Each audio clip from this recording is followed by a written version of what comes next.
스마트폰 시장을 평정했던 우리의 삼성전자가 중국의 폐쇄적인 정책과 자국 기업 밀어주기에 희생양이 된 걸 더 이상 참지 못하고 결국 철수 결정을 내렸었는데요. 9월 말경에 삼성전자는 중국 내 마지막으로 남았던 스마트폰 생산 공장의 문을 닫았습니다. 이 최후의 공장 이름은 광둥성 후이저우시 공장이라고 하는데 여기가 또 나름 역사와 전통이 있는 공장이더라고요. 최초 설립 당시 우리의 제6공화국 시절 1992년 8월 한중 수교 당시에 세워진 공장인데 후이저우시 정부와 조인트 벤처 계약을 체결한 후에 결국 지금까지 27년 만에 삼성전자는 완전 철수를 하고 마지막 스마트폰 공장을 폐쇄한 것이죠. 자, 이게 삼성전자가 쓰던 중국 후이저우에 있는 공장 전경이고요. 이것을 두고 중국 언론들은 기사를 쏟아냈는데 의외로 삼성이 품위 있게 철수했다 라면서 칭찬하는 보도를 내기 시작했습니다. 삼성이 철수하는 길에도 깔끔하게 기존 일하던 직원들의 복지 등에 신경을 많이 써준 것 같아요. 어쩔 수 없이 퇴직하게 되는 직원들의 새로운 일자리를 알아봐주거나 동종업계에 이직할 수 있게 추천서를 써준다거나 심지어 퇴직금을 지급도 했다고 합니다. 이건 중국에서는 거의 있을 수가 없는 일이라고 하는데요. 우리나라에선 퇴직자한테 퇴직금 주는 게 당연한 건데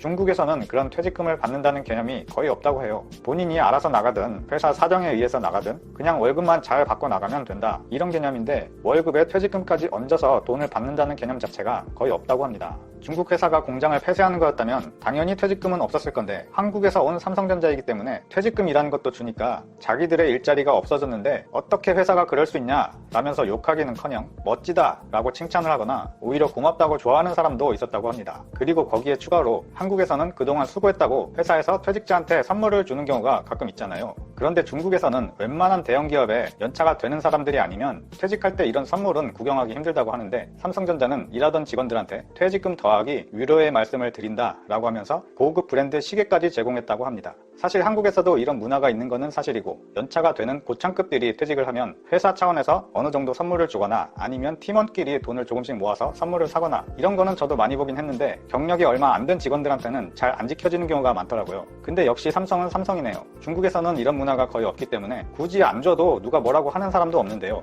그런데도 이런 것까지 다 챙겨주고 철수한다니까 중국 언론들에서 칭찬을 할 만도 하네요. 삼성의 이미지가 한층 더 좋아질 수밖에 없다는 동향이었습니다. 그런데 문제는 삼성전자가 떠난 직후인데요. 홍콩 사우스 차이나 모닝포스트에 의하면 후이저우 지역사회가 삼성 공장 폐쇄로 인해서 막대한 손실 비용을 치르고 있다고 전했습니다. 그리고 그 전까지는 아무도 이렇게 될 줄 몰랐다고 합니다. 그런데 철수 후의 동향은 그 공장은 인근 식당에 손님이 급감을 하고 편의점은 매출 80%가 급락을 해서 폐업 위기 매장이 속출하고 있다고 밝혔습니다. 그리고 후이저우시의 소득 자체도 27%가 감소했다고 하는데 또한 후이저우시 말고 그보다 더 큰 지역 개념인 광둥성 안에서만 하청업체 등 100여 개의 소규모 공장이 문을 닫는다고 합니다. 완전 카오스 혼돈의 시장이 되어버렸네요. 그런데 이거 가만 보니 어디서 많이 듣던 얘기 아닌가요? 그렇습니다. 그 나라의 대마도와 상황이 비슷해진 것 같네요. 그쪽도 한국 관광객이 발길을 끈차 대혼란이 펼쳐지고 있잖아요. 여튼 중국 후이저우시도 쉽게 말하자면 삼성이라는 몸통에 해당하는 물주가 빠져버리니까 그 주변에 붙어있던 잔가지들은 양분 공급이 안 되니까 말라 비틀어지는 그런 상황이 와버리는 거죠. 상황이 정말 어둡고 심각한가 봅니다.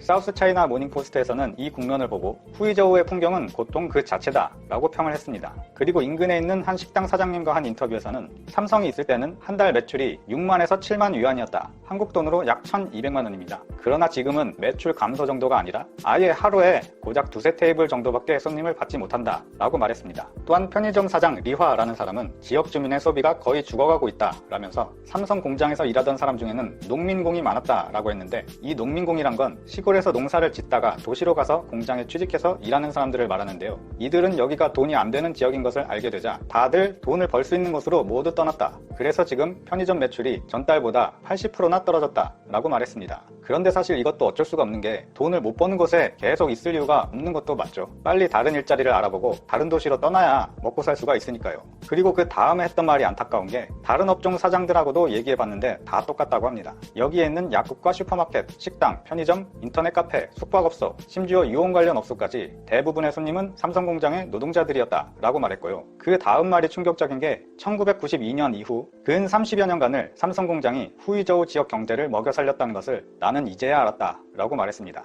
참고로 삼성 후이저우 공장에 1993년에 노래 듣는 카세트 있잖아요. 이것의 대량 생산으로 한국 돈으로 약 382억 원의 매출을 올렸고요. 90년대 당시로서는 엄청 큰 금액이죠. 그리고 2000년대에 들어서자 MP3 플레이어 대량 생산으로 호황기를 누렸고 그리고 2007년부터는 본격적으로 스마트폰을 만들어서 새로운 전성기를 맞았는데요. 2011년은 최고 전성기로 그 해에만 무려 7014만 대의 스마트폰을 생산하고 수출했다는 기록이 있습니다. 그래서 그 중국의 최고 호황기 때는 삼성 공장에서 일하는 사람을 수용하기 위한 기숙사 건물을 6, 7층짜리 건물 100채를 지었다고 합니다. 역시 대륙의 규모는 엄청나네요. 그런데 삼성이 떠난 후에 후폭풍이 왔는데 인근 잘 나가던 아파트의 집값은 삼성 철수 직후 딱 1개월간 20%가 떨어졌다고 합니다. 480만 위안, 한국 돈으로 약 8억 원 정도 하던 아파트 값이 딱 1개월 동안 100만 위안이 떨어져서 약 6억 5천만 원 정도로 조정되었다고 합니다. 그런데 그마저도 아무도 관심을 보이지 않는다고 하네요. 근데 삼성 공장이 나갔는데도 6억 5천만 원이라니 중국도 아파트 값이 어마어마하게 비싸네요. 또 아우성인 데가 이 외에도 많은데 마지막으로 하나만 더 말씀드리면 삼성 공장에서 약 100km 떨어진 둥관 공장이라는 데가 있는데 여기는 삼성 공장하고 협력을 맺고 필요한 부품이나 재료를 대주던 공장이었는데 이 공장은 삼성이 있을 때도 경영난으로 한국 돈으로 약 4천억 정도의 적자를 기록해서 안 그래도 상황이 안 좋았는데 삼성이 나간 이후엔 어떻게 되는지 불을 보듯 뻔해지니 바로 이 공장을 매각했다고 합니다. 그래서 둥관 공장의 직원들은 삼성 공장이 없는 현재 일거리가 없어졌으니 권고사직 형태로 직원들을 정리하고 있는 상태고 그나마 남은 직원들도 현재 3개월간 강제 휴가 혹은 주 3일만 근무하는 상황이라고 합니다. 경력이 오래된 중년 직원 한 명은 이렇게 말했는데 삼성 공장이 호황기일 때 아까 삼성에서 기숙사 100채를 지었다고 했잖아요. 근데 그때 이 둥관 공장도 협력업체다 보니까 같이 호황기를 누려서 인근의 건물 40채를 통으로 다 빌려서 직원 기숙사로 썼을 정도로 잘 나갔을 때가 있었는데 지금은 정리해고를 당하고 있는 상황이라니 역시 사람의 앞날은 알 수가 없는 것 같다 라고 말했고요. 삼성 공장이 나간 지금의 상황은 아예 지역의 생태계 전체가 무너져버린 것 같다 라고 말했습니다. 삼성 떠난 지 2달밖에 안 된 중국 도시의 충격 근황이라는 주제로 이야기해보겠습니다. 삼성전자가 공장을 정리한 지 2달이 채 안 된 중국의 도시가 극심한 후폭풍을 맞고 있다는 소식입니다. 한때 중국 시장 점유율 1위를 기록하던 삼성전자는 중국 화웨이 등의 애국주의 제품 혹은 저가 제품에 밀려 중국 공장을 철수하기에 이르렀습니다. 타도 삼성을 외치며 압박하는 데다가 불안한 국제정세에 놓인 시장이기 때문에 삼성은 태세 전환을 하고 베트남, 인도 등으로 핸드폰 공장을 빠르게 이전하기 시작했습니다. 급기야 2017년 연간 6,257만 대를 생산하며 전세계 삼성폰 물량의 17%를 공급하던 후이저우 공장을 지난 10월에 완전히 정리하며 문 닫기에 이르렀습니다.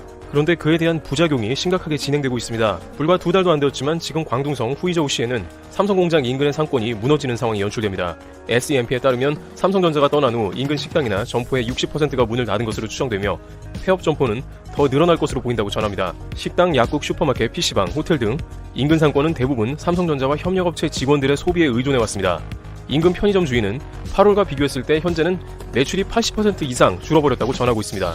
더 큰 문제는 주변의 상권도 처참한 상황입니다만 삼성과 관련된 중국의 공장이 광둥성에서만 최소 100개가 문 닫을 것이라는 전망이 제기되고 있는 것입니다.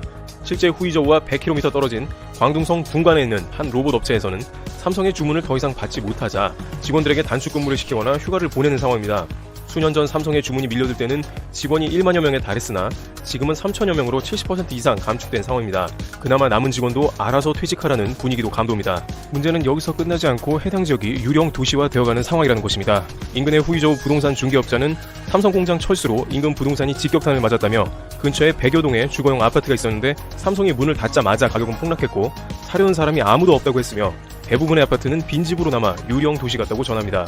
후이저우 지역 주민들은 삼성이 떠난 자리에 다른 기업이 들어오기를 바라지만 지역 정부와 주민의 열망에도 불구하고 삼성 대체 기업은 아직 정해지지 않았다고 전하고 있습니다. 복수의 경제 매체에서는 이것은 현재 중국 정부가 처해 있는 단적인 위기의 모습을 그대로 보여준다고 지적합니다. 특히 중국 지방에서 도시로 온 농민공들은 이와 같은 제조업 대부분에 종사해왔는데 다시 지방으로 돌아갈 위기에 처했고 미중 무역 전쟁으로 인해 많은 기업들이 탈중국을 하면서 이들이 일자리를 잃게 되는데 중국의 치명적인 사회 문제로 떠오르고 있는 상황입니다. 농민공만 2억 명이 넘기 때문이죠. 결국 중국을 떠받치던 하나의 축인 외국 기업들이 중국의 텃세와 더불어 미중 무역 전쟁으로 인해서 투자를 축소 혹은 삼성과 같이 아예 철수하는 경우가 많이 생겼고 이것이 중국 지방 경제에 직격탄이 되고 있는 상황이 그대로 연출됩니다. 전문가들은 자동화 시대로 접어들면서 그나마 단순 제조업에 투입되던 인원들조차 로봇이 대체하게 되는데 이미 아이폰의 제조사인 폭스콘도 2020년까지 30% 이상 인원을 로봇으로 대체하려고 하는 등 직장을 잃는 사람들은 기하급수적으로 늘어나 중국의 전반적인 경제에 찬물을 끼얹을 것으로 전해집니다. 최근 중국에서는 리커창 총리가 매우 이례적으로 삼성전자를 방문하며 외국 기업 챙기기에 나서는 등 기존과는 다소 다른 행보를 보이며 한국에 매달리는 모습도 연출됩니다. 있습니다. 현재 삼성전자 스마트폰 공장 철수와 관련해 중국에 심각한 경제 위기가 찾아왔습니다. 삼성전자가 중국 광둥 스마트폰 공장을 철수하면서 인근 상권이 무너지고 인력 구조 조정에 직면한 등 지역 경제에 한파가 불어닥쳤다고 홍콩 사우스 차이나 모닝포스트가 11일 보도했는데요. 삼성전자가 중국 내 마지막 스마트폰 생산 기지인 광둥성 후이저우 공장 가동을 지난 10월 중단한 후 인근 식당이나 점포의 60%가량이 문을 닫은 것으로 추정되며 폐업 점포는 더 늘어나고 있는 상황입니다. 특히 식당, 약국, 슈퍼마켓, 편의점, PC방, 호텔 등 인근 상권은 대부분 삼성전자와 그 협력업체 직원들의 소비에 의존해 왔는데요. 삼성전자는 지난 1992년 8월 한국과 중국의 국교 수립과 함께 이 후이저우 휴대전화 공장을 가동했으며 2007년부터 스마트폰을 생산해 왔습니다. 2017년 실제 후이저우 공장은 6,257만 대의 삼성 스마트폰을 생산했는데요. 이는 삼성전자가 전 세계에서 생산하는 스마트폰 물량의 17%에 해당했고 얼마나 많은 사람들이 삼성전자 공장에서 일을 했어야만 하는지 가늠할 수 있는 부분인데요. 하지만 사드 보복 등으로 인해 한국 방문 금지 및 한국 제품 불매 운동 등으로 인해 삼성전자 스마트폰은 중국 시장 실적 부진으로 중국 내 생산 시설을 계속 감축해왔습니다. 뿐만 아니라 미중 무역 전쟁에 추가적인 희생양이 되는 것을 방지하기 위해 다른 대규모 업체들보다 빨리 중국에서 철수하는 모습을 보여줬었는데요.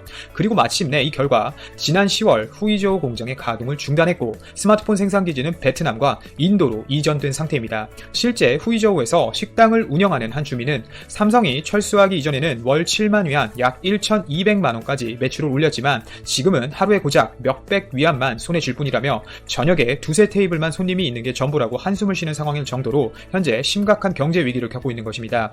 뿐만 아니라 인근 편의점 주인은 지난 9월부터 삼성 공장 직원들의 본격적으로 줄기 시작했는데 이후 지역 소비가 죽어가고 있다며 지금 매출은 8월과 비교했을 때 80% 이상 줄었다고 전하고 있는데요. 노동 전문가인 류카이밍은 삼성은 그동안 광둥성과 인근 지역에 완전한 공급망 생태계를 구축했다며 삼성 공장의 철수로 광둥성에서 최소 100개의 공장이 문을 닫을 것으로 보인다고 발표할 정도로 삼성전자 공장의 위험은 중국 내에서 대단했던 것입니다. 결국 약 한 달 전 삼성전자 공장을 급히 찾은 이 중국 2인자의 모습을 보았을 때 삼성전자가 꼭 중국에 있어야만 하는 이유를 보여준 것으로 대변할 수 있는 것이죠. 실제로 후이저우와 약 100km 정도 떨어진 광둥성 둥간에 있는 한 로봇 제조업체는 삼성의 주문을 더는 받지 못해 대규모 적자를 내자 직원들에게 단축 근무를 시키거나 휴가를 보내고 있는 상황인데요. 이 공장 직원은 회사 측은 강제해고를 피하기 위해 단축 근무나 휴가 등으로 수입이 줄어들어 생계가 어려워진 직원들이 스스로 퇴사하기를 바라는 것 같다고 전할 정도로 사실상 답이 없는 상황인 것이죠. 수년 전 삼성의 주문이 밀려들 때는 이 회사 직원이 1만여 명에 달했으나 지금은 3천여 명으로 줄었고 결국 삼성 공장 철수로 인근 부동산 시장도 직격탄을 맞았는데요. 삼성전자 공장 주변 인근에 6층에서 7층짜리 주거용 아파트가 100동 정도 있는데 대부분 삼성 공장 직원들이 살았지만 현재는 가격이 폭락했고 사려는 사람은 아무도 없는 것이죠. 사실상 대부분의 아파트가 빈집으로 남아있어 밤에는 유령 도시와 같은 상황입니다. 현재 후이저우 지역 주민들은 삼성이 떠난 자리에 다른 기업의 공장이 들어오기를 바라지만 지역 정부와 주민의 열망에도 불구하고 삼성을 대체할 기업은 아직 없는 상황이고 다시 한번 삼성전자가 창출시키는 경제 규모가 어마어마하고 이는 중국에게도 큰 치명적인 상황을 미칠 수 있다는 점 소개해드렸습니다.